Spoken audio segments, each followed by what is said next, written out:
and welcome back to the channel. I'm really excited about this video. This video has been a long time in the making, and one of the reasons that I decided to make this video is because of the book Eleanor Oliphant is Completely Fine, which I'm sure most of you have at least heard of, if not read, but it is a book that I find myself recommending to people all the time. Basically, my rule of thumb is that if you haven't read Eleanor Oliphant is Completely Fine, then that's the first book I'm going to recommend you to read. It is one of my favorite books just because of the way that it talks about trauma and mental health. So when I was thinking about how frequently I'm recommending that book, I started thinking about other books that I had read that either reminded me of that or had similar qualities that I could be recommending as well. So now this video is obviously a list of recommendations of books that you can read if you enjoy Eleanor Oliphant is Completely Fine as much as I do, but it also is just a video of books that talk about trauma and mental health in a really important way. So let's dive in.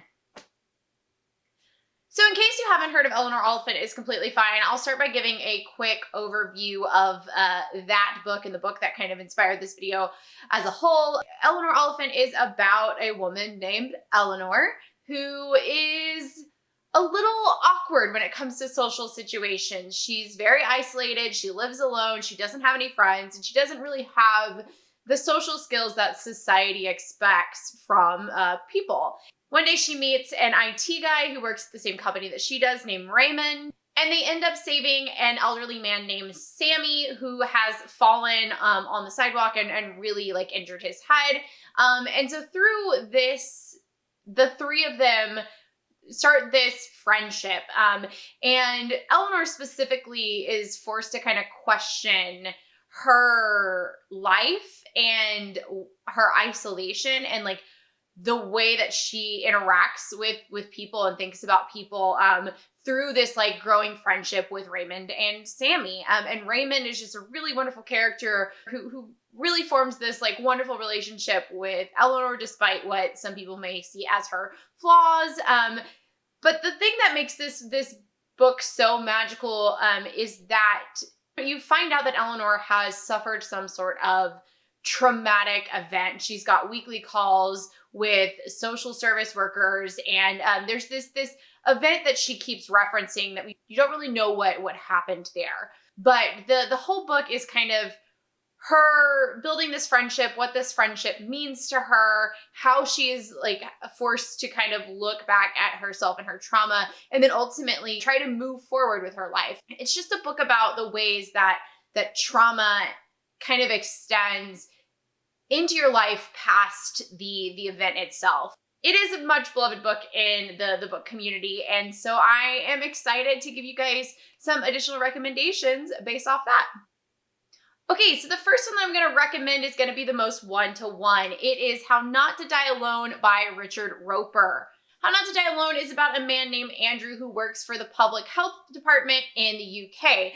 Andrew's job is to go through the homes of people who have died alone and try and find relatives to either pass on their belongings to or then plan a state-funded funeral and burial. You find out pretty early on that Andrew lied about having this big, wonderful family, a wife and 2 kids, in order to kind of get his job. He's been working for this department for years, and over time, he's just continued to kind of elevate these lies, and he's created this fictional family all the way down to what their favorite foods are and what allergies they have and what sports they're into. And so it's just this incredibly detailed family that he is lying to everyone about. One day, a woman named Peggy starts working in the same department as him, and he takes a really quick liking to Peggy. So they start to kind of form this friendship, and he realizes that there's no way that he can keep lying as he's building this friendship with Peggy. This book is really similar in the same way that it kind of takes somebody who is living an isolated life, who is on the kind of what we would consider the outskirts of society, and then strikes up a friendship with a coworker. The plot is very similar. Another big thing is that there is something that has happened in Andrew's past that he has been kind of carrying throughout the last decade. And you learn more about what that event is. Once again, I won't give any spoilers there, but it's another really good look at how friendship can help support people through trauma, and sometimes how friendship is catalyst in helping us think more deeply about our lives and seek the help that we need. There are some feelings between Andrew and Peggy that kind of come to light throughout the novel. So it does have a little bit of a budding romance situation going on. But it's mostly friendship based, similar to Eleanor and Raymond. So if you liked Eleanor Oliphant is Completely Fine, there's lots of parallels here. So I 100% recommend How Not to Die Alone by Richard Roper. Okay, the next one I'm going to talk about is Queenie by Candice Carty-Williams. So Queenie is about a young Black woman named Queenie. Queenie has been in a long-term relationship with her boyfriend, and then one day he asked her to move out and take a break. Queenie is really in denial about what this break means, and on top of this, hope that her and her boyfriend will get back together, she also comes to realize that she's unhappy with her job, along with kind of having this strained relationship with her family and specifically her mother. Queenie starts to really go down a dark path in kind of her life, and her mental health really starts to suffer. So you find out that Queenie has experienced some childhood trauma, but she's never really dealt with that. And so this book is about Queenie's journey as she decides to seek therapy and counseling and mental health services, and how she starts to piece her life back together after hitting rock bottom. One of the things that I really love about this novel is the different types of friendships that are depicted. Queenie's friends play a huge part in her life, and a lot of them play a part in supporting her, but not all of them do. And so another thing that Queenie kind of has to grapple with is her strained relationships with her family, and kind of trying to seek back out those relationships with her family, but also trying to understand the toxic relationships within her friendships and who she kind of needs to hold on to and let go. I love the ending of this novel. As with most of my favorite novels, it is a very realistic ending that doesn't show that everything at the end of 200 something pages is all sunshine and rainbows. Instead, it shows that yes, steps have been made, but this is something that you need to continue to work on. And so when we leave Queenie, it's just very hopeful, but it's not that she's just 100% cured. This is another one that would probably fall in my coming of age books to read in your 20s, because Queenie is in kind of her mid-20s, and so that's a great, especially for all of us who are kind of in that stage of life. So once again, that is Queenie by Candice Carty-Williams. The next one that I'm going to recommend, I don't actually have a physical copy of, but I am listening to it on audiobook, so all of my audiobook listeners, I 100% recommend. It is Yolk by Mary H.K. Choi. So Yolk is going to be probably the youngest of all of these novels. It's more of a borderline YA new adult novel.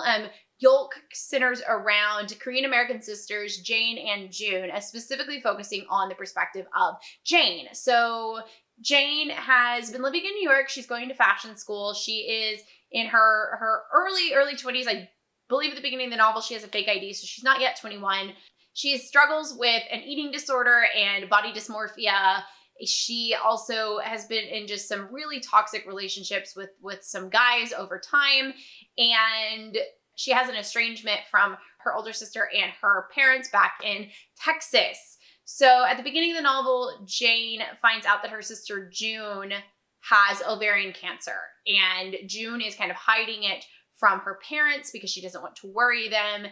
Jane moves in with her sister to try and help her through this time where she's having surgery and doing all these treatments. This forces Jane to confront a lot of things within her relationship with her family and some of the family drama aspects of this novel, but it also forces Jane to kind of take a look at herself as well and think about why her relationship is strained with her sister, think about the ways in which she's been, treating and thinking about her body, specifically through her eating disorder, that started when she was in high school. And then also from like her relationship with friends and men specifically. Like I said, it is a new adult, so it is very much a like coming of age story, but there's a lot of commentary on, once again, the way that our childhood shapes us, and the way that sometimes we avoid or put off kind of working on ourselves and specifically our mental health, along with how things like microaggressions and race-based expectations can really harm you as an individual. So it is a wonderful novel. Like I said, a wonderful audiobook as well, and would definitely recommend that, especially if you're on the younger side and are looking for something that speaks more to that late teens, early 20s. So once again, that is Yolk by Mary H.K. Choi. The next one is a little different than the other ones, but it'll tie into my last recommendation as well. It is a new release that just came out in our current DRBC book club pick. It is The Funny Thing About Norman Foreman by Julietta Henderson. I adored this book. Our entire staff adored this book, and I think that I'm kind of gushing over it still because we just recorded our staff review podcast, and all of us could not stop talking about how much we love this novel. So the funny thing about Norman Foreman is about 12-year-old Norman Foreman and his mother, Sadie, who is his only parent. Norman is kind of an outsider at school. He doesn't have many friends. He's got really bad psoriasis that kind of alienates him from other children, and he's bullied and all of those things because of the way that his skin looks. However, he makes this friend named Jax who moves from London, and they become really, really fast friends and decide that they're like a comedy duo, and Jax is just everything that Norman needs him to be. Even though Jax has got some behavioral problems, they just, really love and support Jax. Jax actually passes away at the beginning of the novel, and so Norman decides that in his honor, he wants to enter the Edinburgh Fringe Fest, which is a giant comedy festival in Jax's honor, and on the way, he wants to try and find his biological father. Sadie and Norman depart on this Little Miss Sunshine-esque road trip with the help of Sadie's elderly coworker, Leonard. The wonderful thing about this story is that, yes, it does show grief from the perspective of a 12-year-old, but it is mostly actually written from the perspective of his mother, Sadie, and so it's her watching her son process and struggle with grief while also trying to single parent him and protect him, and while also dealing with her own grief at Jax's death. And through this search for his father, also open up some past traumas around her own life and her relationship with her father and her mother, who she lost at a pretty young age. It is wonderfully hilarious. All of the characters are just so lovable and likable. It is definitely a very heartwarming story, but that deals with a lot of important topics and themes. One thing that I really love about this novel is that the author uses these bodily scars and skin conditions and things like that to show how grief can kind of sometimes manifest in a physical presence, which it just really adds another level to this story. There are some strong trigger warnings with this one, and also most of the other books that I have recommended around suicide and suicidal ideation. So please keep that in mind if you decide to pick this one up. But it is one of my favorite books I've read this year, and I would highly recommend it. Okay, the last one I'm going to talk about, I'm actually going to not talk about for too long because it is one that I have mentioned in previous videos, specifically my 5 coming of age books to read in your 20s, but it is one that I decided to bring in actually based on The Funny Thing About Norman Foreman. It is Nothing to See Here by Kevin Wilson. Nothing to See Here is about Lillian. She is in her late 20s. She had gone to this really prestigious boarding school in her teens, and she ended up getting kicked out. She still has all of this loyalty to her roommate and kind of considers them to be really good friends still and kind of craves that relationship. So when Madison reaches out to her and asks her to move to Tennessee to be a nanny to her 2 stepchildren, Lillian says yes. When Lillian gets there, she learns that Madison's husband's ex-wife has recently passed away and has left them with custody of his 2 children.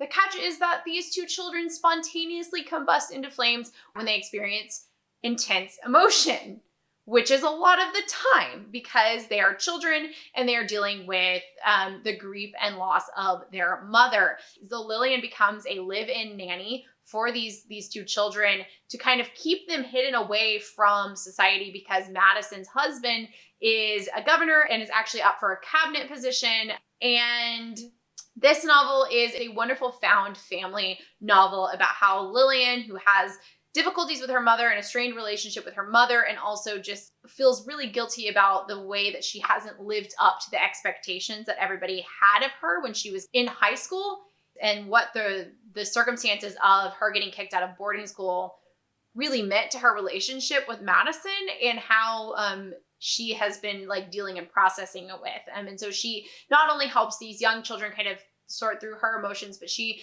takes a retrospective look at her own life and how she wants to kind of move forward.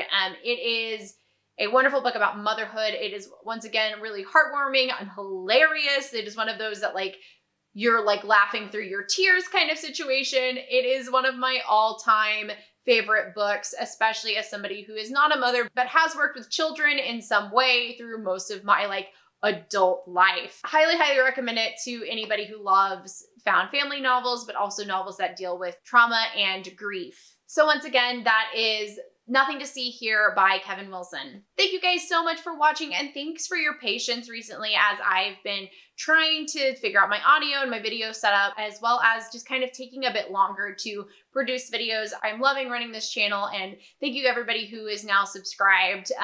I will be back with another video soon, but in the meantime, as always, comment and let me know if you've read any of these books or what books you might recommend to me based on this video. And of course, like, subscribe, and follow me on Instagram at NotSoWellRead. I'll talk to y'all later. Bye!